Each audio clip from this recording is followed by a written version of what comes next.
Estamos diante sempre de um Deus que quer se relacionar com um povo, com a sua igreja, e no contexto bíblico da lição, um Deus que dava oportunidades para que os reis e o povo se convertesse, se alinhasse com ele e desenvolvesse através de tudo aquilo que já existia na lei, um bom relacionamento com o Senhor. Mas o povo obstinado, eles não queriam saber de estar se dispondo para Deus.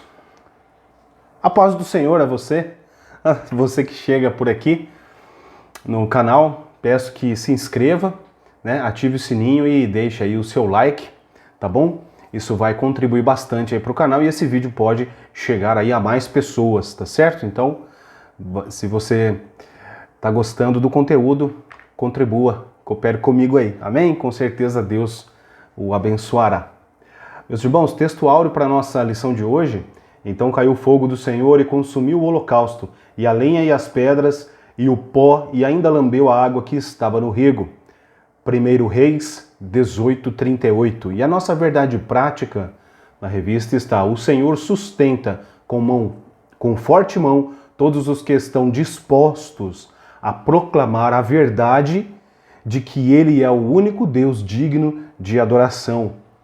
Então, para a nossa lição, a nossa leitura bíblica em classe ficou no primeiro livro de Reis, capítulo 18, do 22 ao 24, e os versículos 26, 29, 30, 38, 39 e também capítulo 19, do verso 8 ao 14.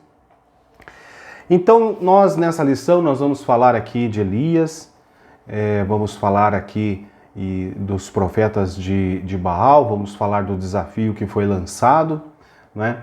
E Elias é um dos mais relevantes personagens da Bíblia. A nossa introdução está dizendo isso, né? E que também é um modelo de servo perseverante e fiel para todo cristão.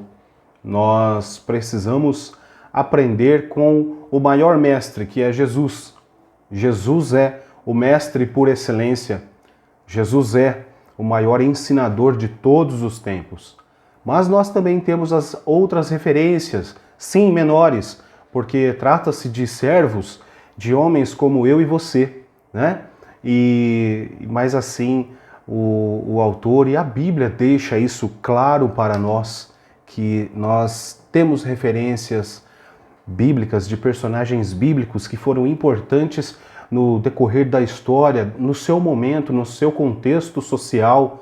Eles estiveram fazendo um trabalho excepcional e se destacando como homens e mulheres de Deus. Então nós precisamos sim aprender com eles, precisamos observar a história deles e através da história, de todo aquele relacionamento que eles desenvolveram, tudo aquilo que Elias, nessa situação, ele vive, o seu ministério, o início do seu ministério, ele vem e de uma forma muito contundente, ele fala a respeito da seca que ia agora trazer uma miséria para a terra de Israel, não é? Então ele tem muito a nos ensinar. Ele foi um homem que desafiou a idolatria. Israel vivia um contexto, desde o início da divisão do reino, um contexto de idolatria. As pessoas, elas deixaram de louvar e engrandecer ao Deus verdadeiro, ao Deus de Abraão, Isaque e Israel, e partiram para uma adoração a Baal, a Sera, enfim. Nos ensina que mesmo em uma oração simples, Deus ouve e age, né? Olha só que detalhe. Nós temos uma situação num contexto social, político, religioso, todo afundado na idolatria. Nós vemos que o rei ele casa-se com Jezabel. Acabe se junta com Jezabel. E até algo interessante que me parece que não é simplesmente por uma aliança política que ele foi levado, né, a fazer tudo aquilo que ele fez. Ele, como eu falei no vídeo anterior, ele serviu, ele se prostrou, ele levantou altares a Baal e a Sera, mas me parece que antes disso, antes dessas ações, existe algo que realmente define quem Acabe é, que na verdade são as suas vontades. Nós estávamos falando hoje na sala, ministrando aos jovens, e nós falamos a respeito disso, que as escolhas, tudo aquilo que nós definimos para tomar aquela decisão em nossas vidas, antes disso, existe algo que fala muito forte dentro de nós, que é a nossa vontade, né? A vontade que nós temos. Então eu e você que me assiste aqui, você tem as suas vontades e isso te leva a tomar decisões, né? Mas é claro que passa pelo filtro da realidade, o filtro das noções, né, que você tem. Ou seja, então você não vai tomar uma decisão porque eu quero isso, já vou fazendo. Então uma pessoa que faz assim, age por impulso. E isso não é o ideal para os servos de Deus. E Acabe, né? Acabe escolhe esse caminho, o seu desejo carnal aí acabou falando muito mais alto do que qualquer avaliação, né, de uma consequência que ele teria. Então, Elias, voltando aqui, Elias, e mesmo que tenhamos os maiores e melhores referências, somos falhos, né? Elias, com toda a sua história, todo o seu ministério, que foi um ministério excelente, né?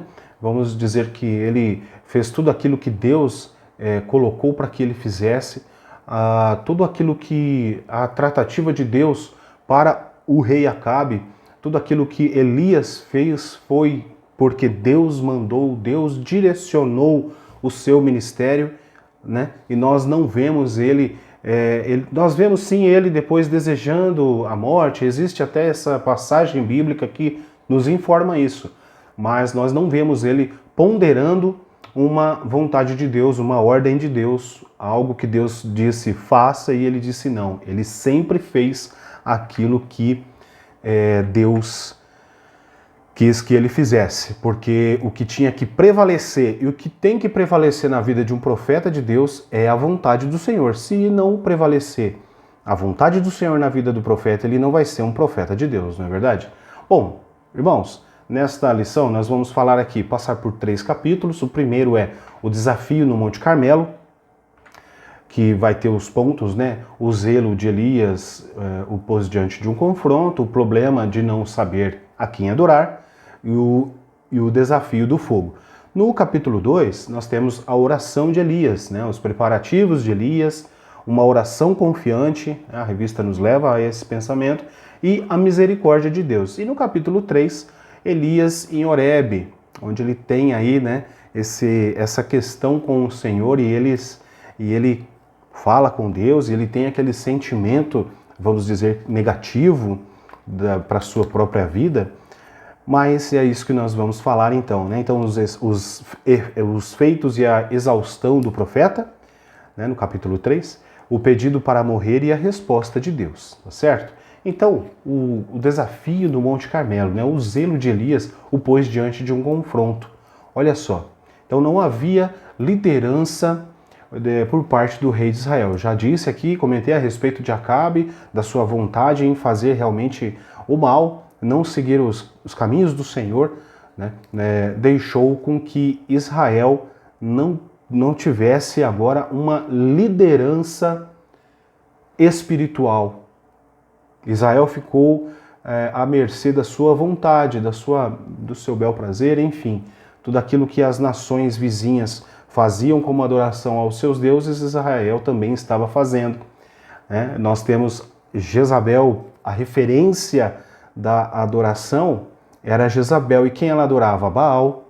Então nós temos Israel, Samaria, como uma referência de um centro religioso, olha só, mas que fazia referência a Baal e não a Deus, o Deus Todo-Poderoso.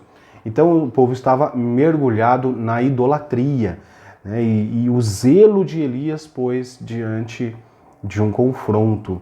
Elias era um homem zeloso, um homem de Deus, um homem zeloso pela palavra e a vontade de Deus, não é? E aí Elias, então, depois do encontro com Acabe, através ali do mordomo Obadias. Nós também mencionamos ele na lição passada, porque a lição anterior está muito... essa lição é uma continuação da história, e a próxima também vai ser ali do seu filho quando ele morre, enfim. É uma continuação aqui do assunto, né? Então, Elias faz aí o desafio para mostrar ao povo, e não mostrar para o próprio Elias, mas sim para o povo, que Deus é Deus, só o Senhor é Deus. E aí então eles se encontram, Elias coloca essa situação para Acabe, Acabe acaba, né? Acabe acaba fazendo com que a sua proposta ela seja levada a sério, e convoca todos os sacerdotes de Baal e de Acera. Eles vão para o monte, os bezerros são dados ali para Elias. Nós vemos Elias deixando que eles façam primeiro a sua parte, façam primeiro os seus pedidos. Depois que eles se retalham, mutilam, se banham em sangue, nada acontece, fica tudo como está. E o desafio era: não colocais fogo, não meteis fogo, porque há uma referência nos estudos que falam que quando os profetas de Baal queriam fazer esse sacrifício de fogo, eles colocavam um combustível ali por baixo do altar, e um deles ficavam lá para acender. Então era importante Elias colocar essa questão: mas vocês não podem atear fogo, tá certo? E esse foi, né, o desafio. Bom, o Deus que responder por fogo, esse será Deus, verso 24. Será que eu e você nós somos desafiados? Ou até mesmo eu e você já colocamos para alguém esse desafio de fazer um desafio? Se Deus é Deus, o Deus que eu sirvo é Deus. Será que nós já fizemos algo assim? Se você tem uma experiência, fique à vontade de compartilhar conosco nos comentários aí embaixo. E eu coloquei aqui, né? Assim, não saber quem é Deus de fato é um problema seríssimo, né? O povo estava obstinado, perdido, o povo estava sem a referência de Deus. Mas é interessante que mesmo com esse contexto, nós encontramos Obadias. Obadias estava lá no palácio, Obadias estava servindo o rei, Obadias era o mordomo, ou seja, o convívio dele ali com Jezabel era natural, era no dia a dia, não é? E mesmo assim ele não se dobrou a Baal. Olha só, ele faz o que? Ele esconde 100 profetas, né? 100 sacerdotes ali, 100 homens que temiam a Deus, joelhos que não se dobraram. E depois nós vamos ver o próprio Deus falando para Elias lá na frente, lá no final da lição, que 7.000 joelhos não se dobraram, né? Eu tenho eles guardado comigo. Então você, né, aí naquele momento trata ali com Elias. Bom, e a idolatria, ela é um caso muito sério na história de Israel, em toda a sua trajetória, porque a idolatria, ela te faz cego, surdo, mudo e te impossibilita de qualquer ação, né? Nós temos o texto de Salmos 135, que a revista nos traz, o verso 18, e o Salmo 115, né? O verso 8, e a leitura do 115 ali fica do verso 1 ao 9, que replica, né, o Salmo 135, enfim. Mas vai falar que não a nós, Senhor, não a nós, mas ao teu nome, né? E de qualquer maneira, o salmista ali colocaria, né, deixaria com que uma imagem o levasse ao sentido e o sentimento da oração, da adoração. Isso é muito profundo, isso mexe com a estrutura do homem, né? Quando nós falamos do sentido da fé na vida da pessoa, nós mexemos com os sentimentos, com os sentidos, né? com aquilo que faz ele pensar e avaliar a situação, e também com o seu coração. Então, a adoração é algo que move, né, move a atenção de Deus. Quando nós estivermos com as mãos levantadas aos céus, Deus, eu tenho certeza de que Deus irá nos atender. Quando nossas mãos, os nossos olhos estiverem baixos, olhando simplesmente para a terra, nós não veremos a glória de Deus. Nós precisamos estar sempre atentos, né? Olhando para o alvo. É assim que lá em Hebreus está dizendo, que olhando para Jesus, que é o nosso alvo, que é o nosso objetivo. Bom, no desafio do Monte Carmelo, o problema de não saber a quem adorar, né? Então, o problema de não saber a quem adorar. Então, Êxodo 20, verso 3, que faz parte aí esse texto dos 10 mandamentos, está dizendo bem claramente assim: não terás outros deuses diante de mim. Todo o povo sabia, todo o povo tinha consciência de que existia um Deus todo-poderoso e que aquilo ali não era o ideal a ser feito. Mas, como a referência deles era um rei, e esse rei, ele expressava o que Deus queria do povo, o rei fazendo tudo o que não condizia com a Bíblia, o povo acabava fazendo também, tá certo? Então, é complicado, né, para o povo, mas quando o povo, no sacrifício lá no monte com Elias, eles observam e vê que do céu desceu fogo. Imagina aí, do céu descendo fogo, do nada descendo um fogo, uma coluna de fogo, e consumindo tudo, não sendo uma coluna de fogo momentânea, porque me parece que existe também essa referência, né, que é um fenômeno natural, mas não, foi diferente. Aquela coluna de fogo, ela não só consumiu tudo, como mostrou ao povo que era Deus, né? Era o próprio Deus fazendo aquela obra. Bom, e aí eu coloquei aqui assim para a gente pensar o que é a idolatria hoje, tá certo? Nós falamos aqui da idolatria, o povo lá adorando Baal e Acera, e toda essa situação horrenda com o povo de Israel. E para nós, o que é idolatria hoje, né? O que nós temos no nosso cotidiano, na nossa vida, dia a dia, o que poderia ser a idolatria? A própria religiosidade, né? Às vezes as pessoas confundem muito a questão de adoração, que é somente dentro da igreja, e quando saem, estão em outros ambientes, estão em outros lugares, estão lidando com outras pessoas, estão simplesmente sendo religiosos e são diferentes. Nós precisamos, como Jesus falou, precisamos ser o quê? A luz que alumia, o sal que dá sabor, né? Nós precisamos fazer diferença em meio a essa geração tão pecaminosa, tão idólatra, né? E hoje, aí com essa coisa da internet, muitas pessoas são levadas a fazer coisas absurdas para que tenha a fama, né, o sucesso, enfim. É até aqui que eu coloquei a fama, né, também, que é uma idolatria, que a pessoa precisa estar em destaque, precisa estar ali sendo o ponto de referência dos assuntos, né, o meio do assunto, enfim. É idolatria. Dinheiro, né? Muitas pessoas se perdem porque estão em busca de dinheiro.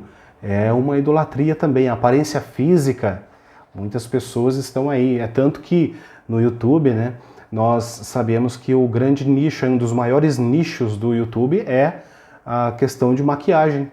Olha só, é um dos maiores nichos.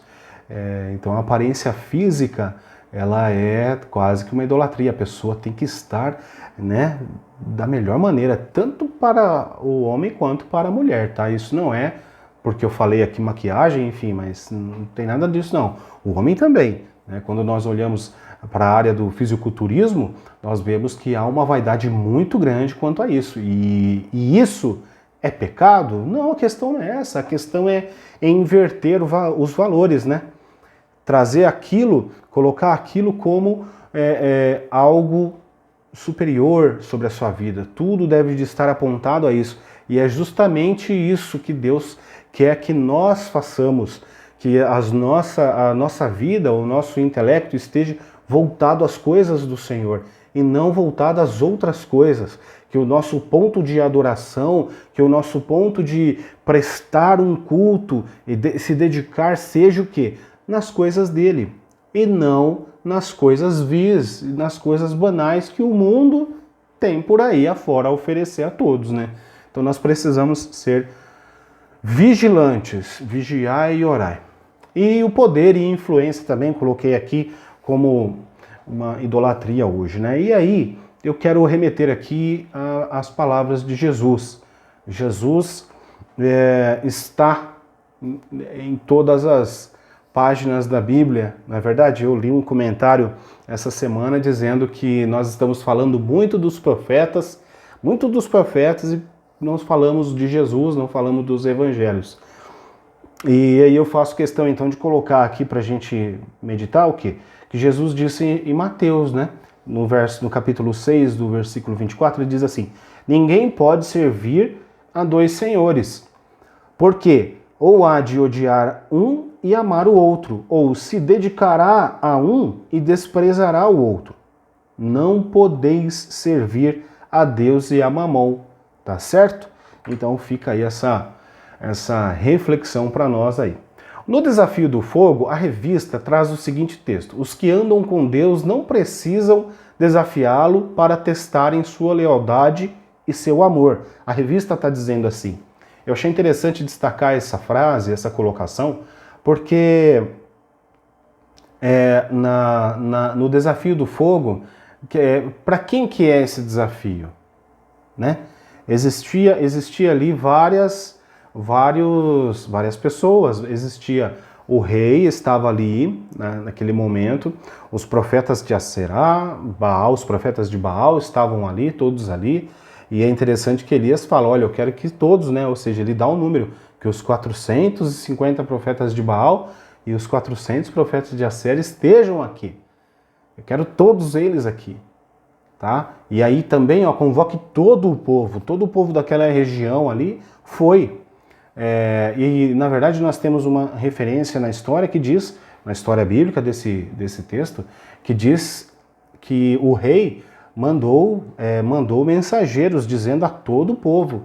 Então dá a entender que tinha representantes das 10 tribos nesse momento ali. Representantes de todas as tribos, porque foi passado um pregão sobre Israel para esse desafio. Esse desafio, a gente está aqui passando rapidamente em uma lição, mas é uma situação onde dá para extrair bastante coisa, né, para nós passarmos aos alunos. E se você é um professor da escola dominical, leia bastante ali o texto da Bíblia, para que você se intere realmente em cada ponto que aconteceu, e Deus vai nas entrelinhas, das entrelinhas te passar algum segredo ali que o Espírito Santo vai iluminar você e você vai, através da revelação de Deus, que é a Escritura, poder absorver mais coisas ainda e detalhes interessantíssimos da lição, né, para o próximo domingo aqui. Bom, então, em seus corações a fé aumentada de prova em prova. Olha só. Nós precisamos entender que o nosso coração, essa fé, ela é trabalhada, tá certo? Nós estamos diante de uma situação onde o povo está lá assistindo e o povo está ansioso para ver o que acontece. E desde cedo de manhã, nada de Baal mandar o fogo. Desde cedo de manhã, aquela turma toda lá se mutilando e nada acontecendo, tá certo? Mas aí, de repente, vem Elias e faz todo o processo e mostra para o povo, né? Mostra para todos ali presentes que Deus é o Deus Todo-Poderoso, o Deus que ele está ali sendo um profeta, um mensageiro, é o Deus que quer fazer um concerto com eles. Quer aceitar o sacrifício deles, Deus diz na sua aceitação daquele momento onde ele vem com o fogo e consome toda a oferta. A Bíblia diz que, né, nós lemos no texto áureo, que consome o holocausto, consome a lenha, consome o pó, consome tudo ali naquele lugar. E aí todos entendem que a aceitação de Deus pelo sacrifício, ela é uma verdade e é um Deus que nós não vemos. E a idolatria tem isso, né? A idolatria, ela coloca um Deus, algo que nós podemos apalpar, né? Mas esse algo não pode cuidar da nossa vida como Deus cuida, tá certo? Então, a cada dia a sua fé se torna cada vez mais forte, cheia de esperança, né? Então, caso seja o seu problema a falta de fé, eu separei aqui em Marcos, capítulo 9, verso 24, que diz assim: E logo o pai do menino, clamando com lágrimas, disse: Eu creio, Senhor, ajuda a minha incredulidade.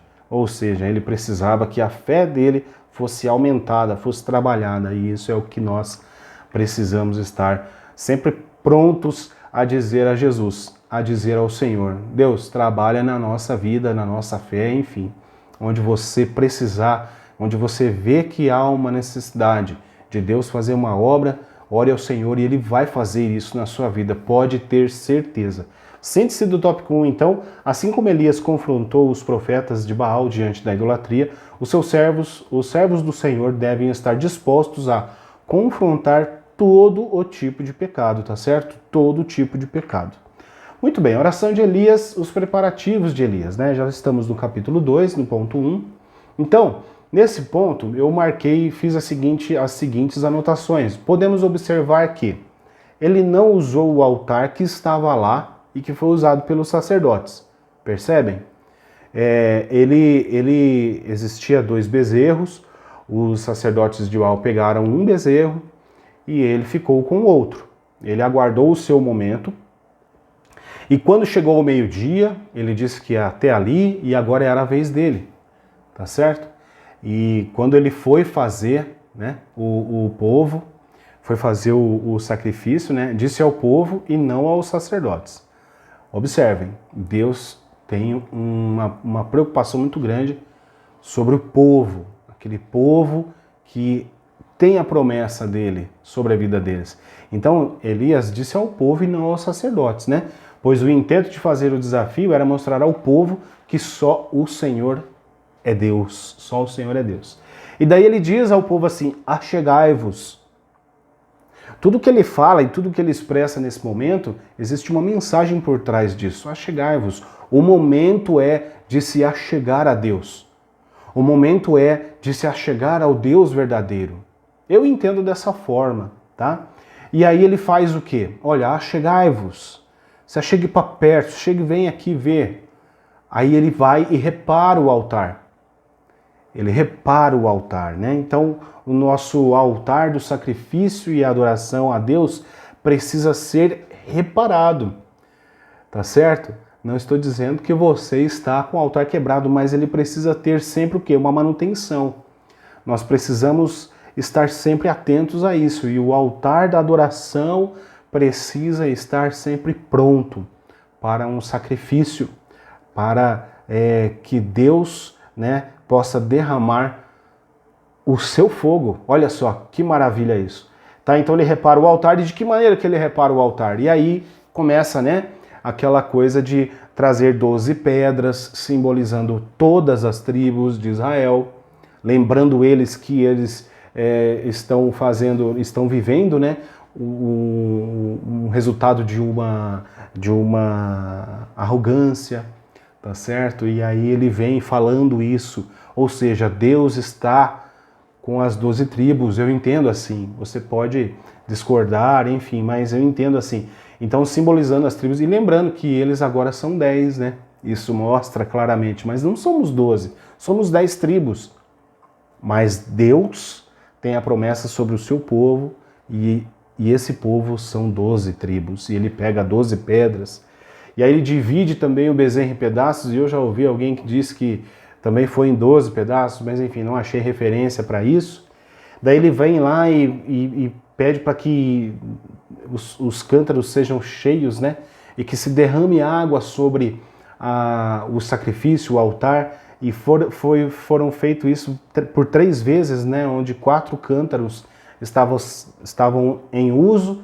Então foram derramados 12 cântaros, mais uma referência para as tribos, ou seja, dizendo àquele povo que esse Deus, que agora esse profeta vai aqui invocar, é o Deus que prometeu essa terra para vocês. Não é qualquer Deus, não é um Deus que veio da nação vizinha e agora está instalado, porque, afinal de contas, o rei, ele preferiu, né, agradar e servir Baal, né, e os Baalins.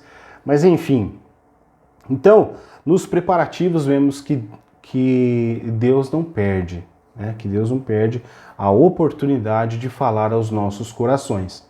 Então, antes de tudo, Deus, quando trata com os seus filhos, ele sempre faz uma referência daquilo que ele é, daquilo que ele realmente significa na nossa vida. Ele sempre vai nos lembrar das promessas que ele tem feito para cada um de nós. E o desejo dele é o quê? É de justamente ter um relacionamento conosco e desenvolver aquilo que ele precisa desenvolver na vida de cada um. Então nós precisamos estar atentos a isso e como o profeta chama, realmente se achegar a Deus, reparar o altar, tá certo? E deixar com que o milagre venha da parte de Deus, porque tudo ficou encharcado ali naquele momento. Tudo ficou à vista dos olhos humanos, para todos ali presentes, tudo ficou ao contrário de que aquilo ali ia ser incendiado. Onde que com 12 cântaros de água derramados ali, onde que isso daria certo pegar fogo. Mas talvez o povo pensou que o fogo viesse de baixo, mas o fogo, o desafio era explícito, era bem claro. O fogo vai vir do céu, aquele que for Deus vai responder com o fogo do céu, tá certo? E nós, os pentecostais, né, vivemos aí essa experiência do fogo, do Espírito Santo agora vindo em nós, não é? E de forma maravilhosa aí, aceitando o nosso louvor, nosso sacrifício, enfim, tudo aquilo que nós podemos colocar no altar da adoração, Deus tem nos abençoado, tá certo? Bom, e uma oração confiante, né, os preparativos de Elias, nós passamos, agora o segundo ponto do segundo capítulo, uma oração confiante, né? Percebemos que aquilo que ele faria era sempre direcionado por Deus. Então, tudo aquilo que Elias fazia era sempre direcionado por Deus. Nada do que Elias fez ou falou foi de livre e espontânea vontade, né? Então, Deus deixou claro a qual Deus estava se referindo, sempre, né? No versículo nós podemos ver que ele menciona o Deus de Abraão, de Isaac e de Israel, tá certo? E tudo que foi feito foi para mostrar que o Senhor podia o quê? Perdoá-los. Tudo foi feito, né, para que o povo entendesse, olha, existe perdão para nós, existe, esse Deus ele tem se manifestado, ele não tem se manifestado simplesmente para ser um Deus aqui do momento, da moda, ser um Deus que todo mundo vai falar, não é isso, é para ser um Deus que todo mundo queira se relacionar com ele, porque ele tem se mostrado a nós, ele tem usado um profeta de maneira expressiva na sociedade, naquele tempo, naquele contexto, até que quando nós vimos ali Obadias conversando com Elias, Obadias fala que Elias é procurado para que seja preso e morto, enfim. Mas tudo ali é um movimento de Deus para que as pessoas entendessem que Deus tem sempre uma oportunidade. Tá certo? Deus quer perdoar, Deus quer fazer com que nós congreguemos com Ele. Ele quer ter um relacionamento conosco, Ele quer trocar ideias com a gente, Ele quer falar aos nossos corações. Então isso tudo é muito importante, né? Então tudo foi feito para mostrar que o Senhor poderia perdoá-los. E vemos também que tudo que foi feito foi do desejo e da vontade de Deus por ser o quê? pelo seu amor, tá certo? Não por capricho, mas sim por amor. Não é feito porque, eu vou fazer porque eu quero fazer. Deus realmente quer, mas no sentido não de capricho, mas sim porque Ele nos ama. É por isso que Ele deu o seu Filho, tá certo? Olha só, Deus é maravilhoso, Deus é tremendo em todo o tempo, né? No livro de apoio, meus irmãos, até deixo aqui a colocação do livro, né? Sempre faço a referência aí ao livro de apoio, tá? Compre sua revista, seu livro. Eu achei um estudo interessante aqui que o pastor Clayton colocou assim, que o pastor José Gonçalves afirma que a oração do profeta Elias revela ao menos 3 fatos que são cruciais do contexto do livro de 1 Reis. Então, o primeiro fato é uma teologia correta sobre a divindade, tu és Deus, né? Olha só, na oração do profeta Elias, tá? Então, uma teologia correta sobre a divindade. Tu és Deus. Uma correta antropologia agora. Eu sou o teu servo. É assim que Elias se dirige na sua oração. E uma correta bibliologia. Conforme a tua palavra fiz essas coisas. É interessante nós analisarmos assim. Então, Deus está no controle de tudo. Nós temos que entender sempre isso. Que Deus é absoluto. E no capítulo 2, no ponto 3 aí do capítulo 2, assim, a misericórdia de Deus. Eu anotei aqui, o fogo desce e consome toda a oferta, né? Com isso, comprova para todos que Ele é Deus, que dá novas oportunidades ao povo. Acabamos de falar isso, né? E aí depois nós temos aí a sequência dos fatos, né? Elias sobe o monte, ora para que a chuva caísse, né? Para comprovar que suas ações estavam certas. Enquanto o rei ele foi comer e beber, né? A misericórdia de Deus hoje sempre presente nos dando, está sempre presente nos dando oportunidades de arrependimento. Então a síntese do tópico 2 diz assim: quando exercitamos a nossa fé e confiança no Senhor, Ele responde nossas orações e nos livra de qualquer adversidade, tá? Não que nos livre da adversidade, mas assim, nos livra, nos dá o escape no momento certo, né? Talvez da luta Deus não nos livra mesmo. Da luta é difícil Deus nos livrar. Nós estamos sempre em batalha. A batalha espiritual ela é constante contra a vontade da carne, contra as setas do inimigo, tá certo? Mas Deus ele está de olho em nós. Nós precisamos olhar para Ele, olhando para Jesus, o autor e consumador da fé.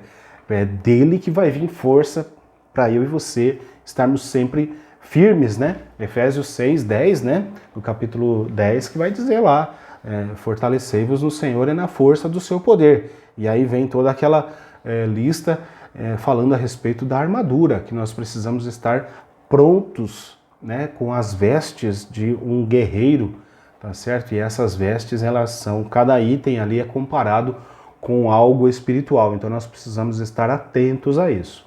Bom, os feitos e a exaustão do profeta, né? Todo profeta que se coloca à disposição de Deus sofre, tá certo? Isso faz parte, tá certo? Vai fazer parte da história. Todo profeta que vive um crescimento no seu ministério está sofrendo.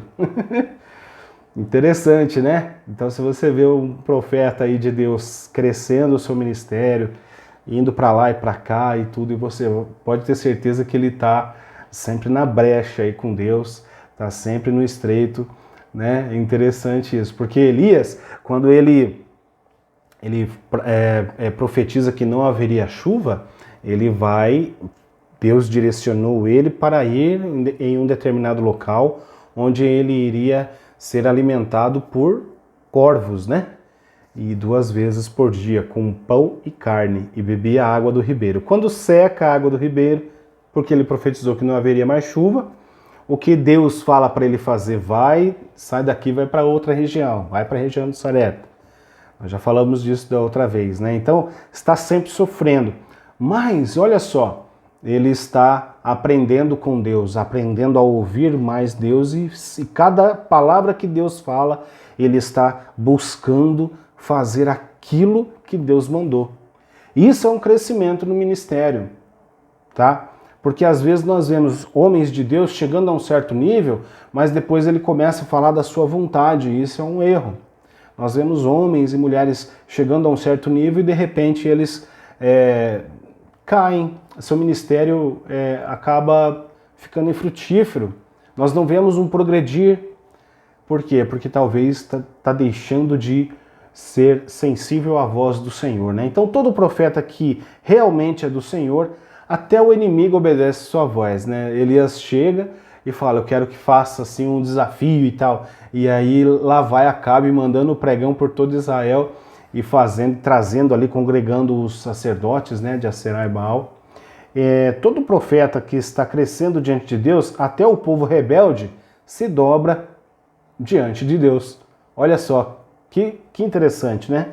Quando ele está crescendo diante de Deus, quando o profeta está desenvolvendo, quando o profeta está ali fazendo tudo aquilo, onde Elias estava fazendo todo o desafio, aquela situação toda, o que acontece? No final, aquele povo que era rebelde, aquele povo que não adorava a Deus, aquele povo que talvez até pudesse ali saber que existia Deus, o Deus Jeová, eles, rebeldes mesmo assim, eles reconhecem, só o Senhor é Deus. Só o Senhor é Deus. Todo profeta que atende à vontade de Deus faz aquilo que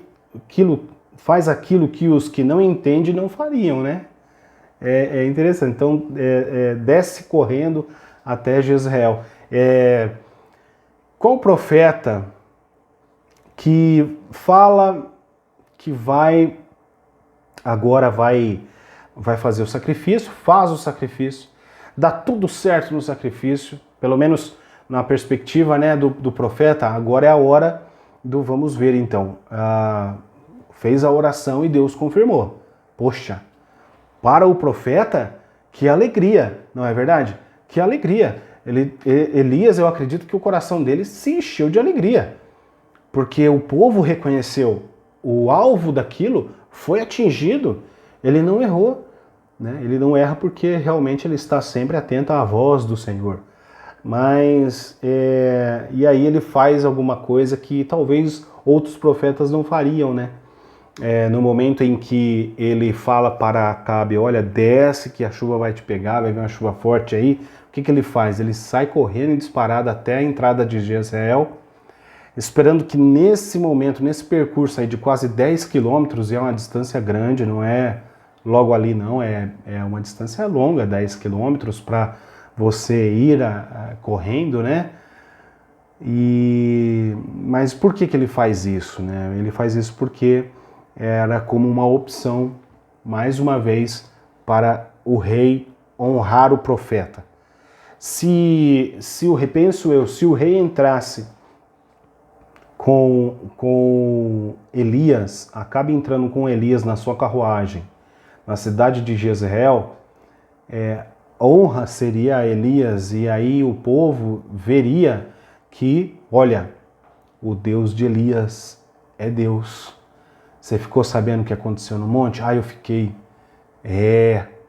Então as coisas vão mudar por aqui. Não é assim? Você não pensa assim? Se você pensa, tem um comentário, pode colocar nos comentários aqui abaixo, tá bom? Seria interessante a gente ver aí o ponto de vista de vocês. Mas aí é aquilo, né? Que todo profeta que entende a vontade de Deus faz aquilo que os que não entendem não fariam, tá certo? Então somente aqueles que têm aí uma experiência mais relevante com o Senhor faz certas coisas que outras pessoas não entendem e não fariam, tá certo?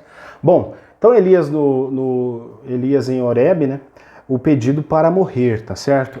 Nós temos, aqui eu coloquei uma relação, né? Que o homem de Deus, que era o representante de Deus, porque aqui nós vamos falar de uma pessoa que estava vivendo uma situação que nunca se viveu antes, né? É claro que nós temos várias histórias desse momento para trás, mas mesmo assim, Elias, a sua vida, o seu ministério foi muito expressivo. Deus usou ele para fazer umas coisas assim muito interessantes, de grande valor, né, espiritual para o povo e para nós hoje, nós aprendermos com Elias, como estamos fazendo aqui na escola dominical. Então, eu coloquei assim, o homem que era o representante de Deus. Todo mundo sabia que era ele o representante de Deus naquele momento, né? O profeta de Deus, o sacerdote de Deus, né? Ele preparou todo o sacrifício. O valente de Deus, ele era um homem que estava ali colocando a prova, né? Colocando, como se diz, sua cara a tapa. Tanto que daí no final do sacrifício, onde Deus aceita e consome todo aquele holocausto e tudo que o fogo consome, até a água, né? Deus consumiu tudo ali. Ele manda, né? Ele fala, matai os profetas de Baal e de Acera. E o povo faz isso. Então ele era aqui, eu coloquei como um valente de Deus. Ele era um líder naquele momento ali.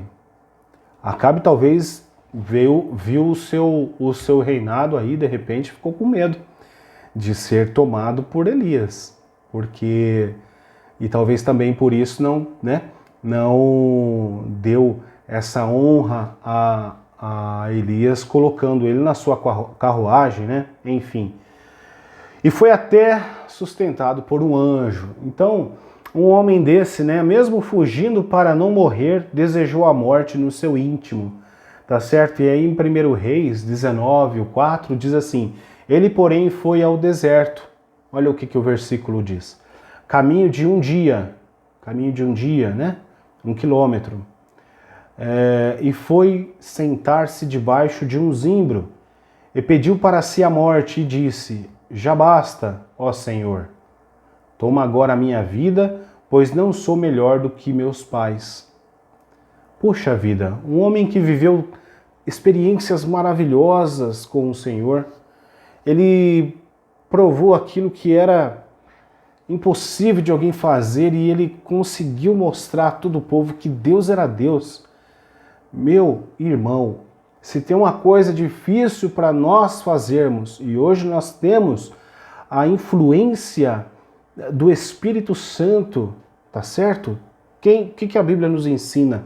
Que o Espírito Santo, ele convence as pessoas do pecado. Nós apenas fazemos uma exposição da palavra de Deus para as pessoas. E Elias, ele teve, né, em seu ministério, por isso que o ministério dele é impactante, de trazer aqueles rebeldes ao arrependimento, a reconhecer que Deus é Deus e só o Senhor é Deus. E daí, de repente, ele pede a morte, ele se cansa daquilo. Ele se vê frustrado, porque afinal de contas, agora, Jezabel dá o recado para ele e fala: se amanhã, a estas horas, você não tiver feito mesmo, eu não tiver feito mesmo tanto a você, tá errado. E aí o que acontece? Ele se sente mal, ele vai e entra em alguns pensamentos que o desanimam. Mas ele é servido por Deus, Deus o sustenta, Deus dá a ele alimento, né? Ele descansa, depois ele caminha, e assim a história dele vai chegando aí a outros patamares. Ele vai, Deus avisa para ele: olha, você vai fazer isso, isso e isso ainda. Não é o fim, meu filho, não é o fim, não é o fim. Se Deus não disser que é o fim, então não é o fim. Então nós precisamos estar sempre aprumados aqui, tá certo? Sempre prontos a dizer: eis-nos aqui. Essa é a nossa parte. Não podemos desanimar. Anima-te, tem de bom ânimo. Amém? E aí, né, Tiago 5,17 vai dizer assim, que Elias era homem sujeito às mesmas paixões que nós, né? E orando pediu que não chovesse, e por 3 anos e 6 meses não choveu sobre a terra. Era um homem sujeito às mesmas paixões que nós, então nós precisamos estar atentos. Já falei aqui, não vou ficar voltando, tá? Mas é isso o pensamento meu aqui. E aí, capítulo 3, né, a resposta de Deus, eu coloquei algumas coisas aqui, até que foi tirada do livro de apoio também, tá? Então, ó, Deus fez Elias entrar num processo de cura muito interessante. Deu-lhe refrigério físico, providenciando-lhe descanso, comida e bebida. Desafiou mentalmente a olhar para si mesmo e verbalizar as suas preocupações. Tá certo? Deus tratou Elias. Deus tratou com Elias. Não foi simplesmente deixado ali ou aqui. Nós não somos deixados aqui ou ali. Nós recebemos um tratamento de Deus quando estamos em crise. Tá? Porque Elias, como o Tiago disse, as mesmas paixões que eu e você. E teve um momento difícil. Teve um momento em que ele questionou. E teve um momento em que Deus cuidou dele. Então Deus cuida de cada um de nós. Nós precisamos estar atentos. Fortaleceu-lhe emocionalmente, mostrando-lhe o seu poder. Tá certo? E é interessante isso. Nós precisamos observar o poder de Deus. O poder de Deus é maravilhoso. Deu-lhe uma atribuição a fazer e encorajou-o a retornar ao trabalho. Tá certo? Deus, o próprio Deus falou isso a ele. Será que Deus não fala com você essas coisas? Para que você volte a fazer aquilo que você fazia? Para que você continue na sua caminhada? Deus sempre tem falado isso aos seus filhos, tá certo? Porque esse é o intuito, essa é a vontade de Deus, que nós não paremos, não podemos parar. Nós precisamos continuar caminhando, caminhando sempre, caminhando sempre. Diga ao povo que marche.